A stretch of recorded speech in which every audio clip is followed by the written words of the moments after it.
Bonsoir et bienvenue à toutes et à tous. Merci beaucoup d'être avec nous sur Média TV dans On se dit tous. C'est un plaisir de vous retrouver en ce lundi soir. Et justement, par rapport à un sujet, comme le disait il y a quelques instants Manel, on va dire international. L'ambiance au travail, eh bien, elle concerne tout le monde. La qualité de vie au travail, ça concerne tout le monde. Et on va en parler ce soir avec deux intervenantes à travers deux axes différents. D'abord avec vous, Amel Hihi. Bonsoir. Ça va, Amel? Bonsoir Yasmine, toujours un plaisir, très bien. Plaisir partagé. Avec vous dans quelques instants, quelles sont les principales causes de malentendus au travail? Et puis ensuite, on vous retrouvera vous, Linda Jabran. Bonsoir Linda, comment ça va?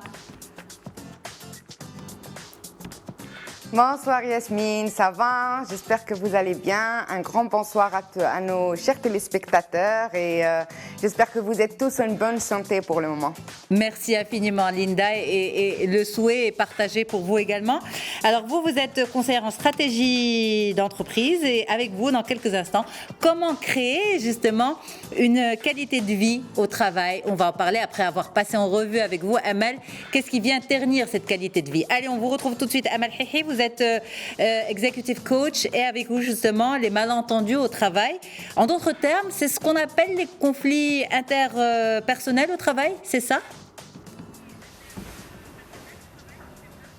Oui, exactement. Donc, les malentendus au travail font partie prenante de la relation professionnelle et c'est dû tout simplement aux incompréhensions de communication qui sont inhérentes dès qu'on commence à échanger ensemble. Il y a tout de suite beaucoup de choses qui rentrent en jeu qui font que l'échange n'est pas toujours constructif et il peut être mal compris et générer justement de la tension dans la relation professionnelle.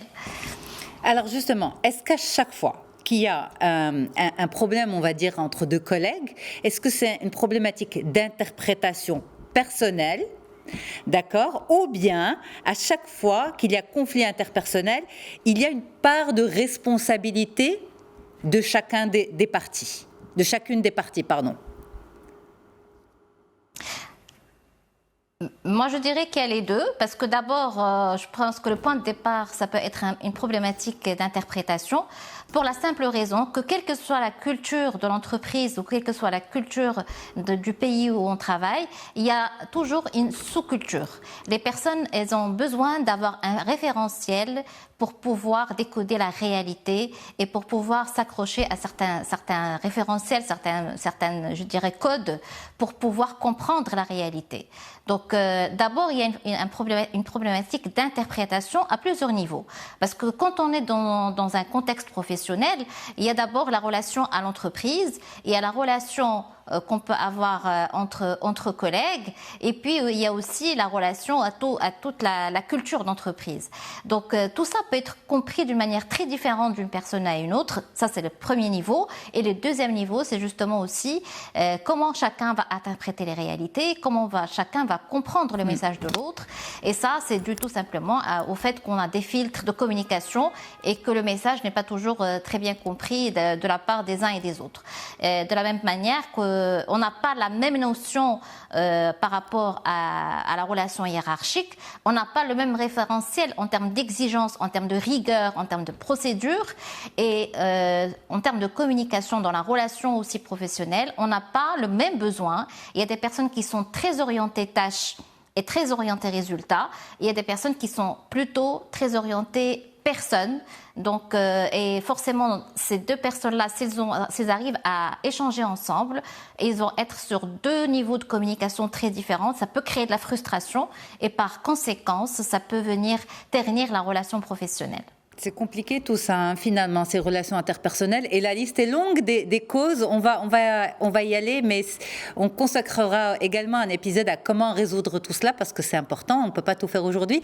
Alors, j'ai lu quelque part que au niveau de l'interprétation de l'ambigu, le cerveau va forcément, généralement, vers l'aspect négatif de la pièce, on va dire, au lieu d'aller vers l'aspect positif. À chaque fois qu'il y a ambiguïté, le cerveau va vers le négatif plutôt que le positif. Est-ce que c'est vrai ? Il a tendance à aller vers le négatif en fonction de justement la personne aussi, comment elle fonctionne. Mais en général, il va aller vers le négatif. Pourquoi? Pour la simple raison qu'il veut se protéger, qu'il veut nous protéger.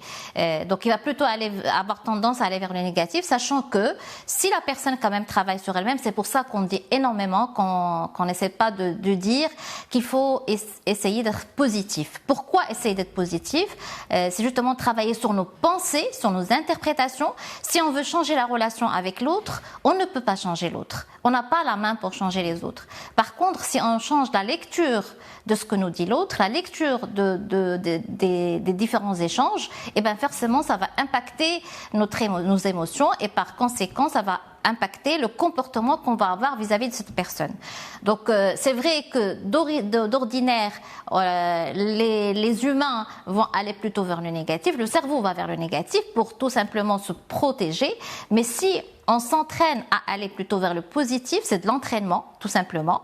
C'est vraiment essayer d'être dans de la pensée positive. Et ben, on va pouvoir prendre le recul nécessaire pour dire, ne pas être dans le jugement, justement, de pouvoir écouter l'autre. Et c'est là où l'écoute active devient un levier très important dans les différents échanges qu'on peut avoir, justement, dans le contexte professionnel. Prendre le temps d'écouter l'autre, de comprendre ses arguments, de le questionner si jamais on n'a pas compris quelque chose, et de pouvoir justement comprendre aussi son référentiel avant de pouvoir prendre position, parce que souvent, et ça c'est vraiment très très courant, l'origine des conflits n'est pas vraiment si importante que ça, mais c'est le fait qu'on ne s'en occupe pas dès le début qui fait que ça dégénère et que ça crée des relations de tension qui n'ont aucun intérêt pour la performance en entreprise, forcément. Mais il y a aussi cet élément d'ego, parce que quand on dit il faut essayer on ne peut pas changer l'autre, mais on peut changer son interprétation personnelle de ce que dit l'autre ou son positionnement vis-à-vis de l'autre, c'est compliqué parce qu'il y a cette dimension de l'ego, il y a cette dimension de l'humain que nous sommes qui entre en jeu et qui vient justement perturber ce genre de relation. Oui, mais la question qu'il faut se poser, c'est qu'est-ce que je gagne là-dedans? C'est important de dire, justement, au contraire, c'est vraiment un signe de sagesse, c'est un signe de maturité que de ne pas réagir à chaud, que de ne pas être dans l'impulsivité et de prendre le recul nécessaire pour bien écouter les autres, parce que d'abord c'est une richesse, parce que quand on prend le temps d'écouter l'autre, et ben forcément il t'apporte plus d'informations qui vont être un plus par rapport à ce qu'on sait déjà, et puis bien au contraire c'est se dire qu'est-ce que je gagne dans mes relations, qu'est-ce que je gagne dans ma qualité de vie, tu en as parlé tout à l'heure Yasmine, ma qualité de vie de travail, on passe beaucoup de temps, et si on prend le temps d'écouter, de comprendre, ne pas juger, d'être dans la bienveillance, ben finalement nous serons les premiers à être impactés positivement parce qu'on va vivre les choses de manière beaucoup plus sereine. Absolument. Alors, quelles sont les principales erreurs d'interprétation à travers les emails? Parce que quand on parle de problématiques interpersonnelles, de conflits interpersonnels, on pense souvent au contact, on va dire le face-à-face, le contact physique. Or, beaucoup de nos échanges en entreprise se passent également par mail. Alors, quelles sont ces erreurs que nous commettons, peut-être sans vraiment faire attention, mais qui chiffonnent celui qui reçoit le mail?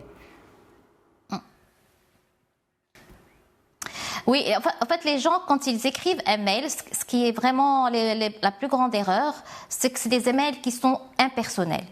Et vu qu'on ne voit pas la personne, qu'on ne sait pas à qui elle s'adresse, ben justement, on peut écrire un mail impersonnel et on va pas prendre des gants, on va dire, pour pouvoir passer un message. Il faut pas oublier que quand on adresse un mail, on l'adresse à une personne, donc il faut, même si on a des messages pas très positifs à faire passer ou bien des remarques qui peuvent être parfois pas très positives, il faut quand même prendre le temps de bien écrire le mail et surtout de remercier la personne et de rajouter, même quand le mail n'est pas très sympa, de rajouter quand même un petit message à la fin qui garde la relation positive. Donc, ne pas oublier que derrière, il y a une personne. C'est ça, au fait, l'erreur que la plupart des gens commettent. C'est qu'ils écrivent des mails comme ça spontanément et parfois un peu, je dirais, qui attaquent un peu, qui font que l'autre personne se sent attaquée et donc ça crée tout de suite la tension. Eh bien, merci beaucoup d'avoir été avec nous, Amal Hihi. C'était un plaisir d'échanger avec vous. Encore pas mal de points. On reviendra sur ce sujet intarissable, justement, prochainement. Merci. Bonne soirée à vous, Amal.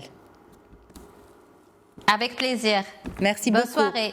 Merci. Linda Jabran, comment ça va? Bien installée, toujours là? Oui, oui, super. Je t'attends. Très intéressant ce que vous venez d'échanger. Je suis là, justement. De nouvelles choses. Alors dites-nous, Linda, justement, comment, selon vous, on peut avoir une bonne ambiance, une bonne qualité de vie, plutôt, parce que vous parlez de qualité de vie et non pas d'ambiance. Comment avoir une bonne qualité de vie au travail et pourquoi avoir une bonne qualité de vie au travail? Quelle est l'importance? Quelle est l'importance? Donc déjà, nous, en tant qu'adultes, on passe la majorité de notre temps au travail. Donc c'est l'équivalent de ce que passent les enfants à l'école. Donc pour nous, c'est un lieu d'échange, un lieu d'enseignement, un lieu d'apprentissage. Donc il est important d'avoir de bonnes relations avec les collègues, avec ses supérieurs. Cela nous permet d'avoir plus de motivation, d'implication et nécessairement plus d'épanouissement dans notre travail. C'est très important. Maintenant, qu'est-ce qui caractérise une meilleure qualité de relation dans le travail? Moi, je dirais avant toute culture imposée par l'entreprise, ou règles de vie, moi je dirais la chose la plus importante, c'est la responsabilité. C'est d'abord, et ça c'est la première source des malentendus et des conflits, c'est la responsabilité. Tout d'abord, c'est une condition que chacun fasse correctement son travail. Donc c'est ça, c'est la condition. Beaucoup de managers qui nous écoutent maintenant, par la suite, c'est à mettre en place. Beaucoup de managers qui nous écoutent maintenant, Linda, vous direz, ah bon, ben oui, c'est ça tout le problème, c'est pas aussi simple que ça. C'est vrai que ça paraît être une évidence, mais c'est pas évident. C'est pour ça que je dis, c'est la première condition. C'est ça, et comment y arriver? Mais donc non, parce que faire correctement son travail, ça relève d'une responsabilité personnelle. Donc c'est ce qui ressort des malentendus et les conflits. Il n'a pas bien fait son travail, il aurait dû faire mieux. Donc déjà faire l'effort de faire correctement son travail et de manière professionnelle. Donc déjà si on arrive à remplir cette première condition, le reste sera plus facile et plus aisé à mettre en place. Donc qu'est-ce qui caractérise une bonne qualité de relation dans le travail? Tout d'abord, c'est la confiance. Donc, un manager, un responsable a l'obligation de faire confiance à ses équipes et en même temps d'aspirer confiance. C'est le ciment, c'est la base de toute relation, que ça soit personnel ou professionnel. Et c'est ce qui permet de booster l'intelligence collective des équipes, d'aller vers des nouvelles choses, ouvrir la possibilité de créativité. Mais vous qui allez dans les entreprises, Linda, qui permet d'instaurer un climat de confiance. Vous qui êtes consultante, qui allez dans les entreprises, qui échangez avec les managers, est-ce que ce sont des choses qui sont faciles à mettre en place? Est-ce que c'est courant, justement, ce que vous dites, que le manager fasse à 100% confiance à ses équipes, qu'il inspire 100% confiance, que chacun soit responsable? Enfin, ça, c'est, je pense, dans le meilleur des mondes. Je ne sais pas, peut-être que je m'avance un peu trop, mais dites-moi, vous qui allez dans les entreprises, comment ça se passe? Alors, la confiance, ça se construit, Yasmine, et on le sait très bien. Entre deux personnes, donc on ne va pas se dire on va se faire confiance dès le départ. Mais il y a des piliers à respecter et des marches à construire ensemble. Donc, ça se commence avec des petites choses. Et par la suite, on va vers des choses plus importantes, plus objectives et plus professionnelles. Et donc là, ça se construit. On ne peut pas l'imposer, la confiance. On va la mettre en place et on va travailler dessus, on va mettre des efforts afin de la concrétiser et afin de rendre des relations confiantes entre toutes les personnes au sein des équipes.